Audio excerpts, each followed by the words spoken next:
And instead of going to school, actually, I turned back around and went back to my apartment because I was a total mess. And I sat down at my couch, I pulled out a Bible and a Quran, and I put them both in front of me, and I said, God, can you just comfort me? You just comfort me. And I opened up the Quran. Understand, when Muslims recite the Quran, they usually do so liturgically.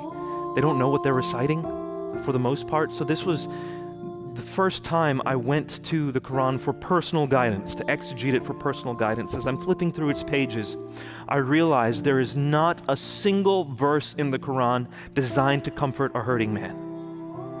Not one. Now, by the way, I want to clarify something though. The moment she asked me if I believed in Jesus, my respect for her went up. Because I took a look at all the people in my class who called themselves Christian, and I knew that they believed in order for me to go to heaven, I had to believe in Jesus. But none of them have ever asked me that.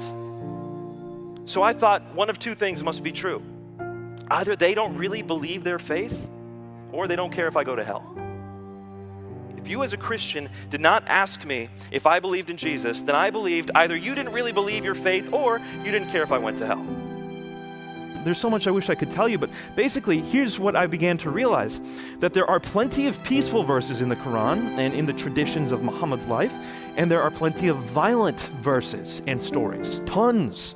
How do you reconcile them? We in the West had been taught that the violent stuff should be seen as all defensive and coming under the lens of the peaceful stuff. The peaceful stuff is the stuff that prevails. But as I was challenging my Christian friend in his faith, he began to show me not 20th, 21st century books written about Muhammad. Those were all very, very much combed through and made palatable to Westerners.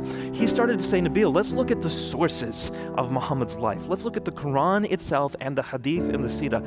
Let's look at the original stuff. Not what people are writing now, but the original stuff.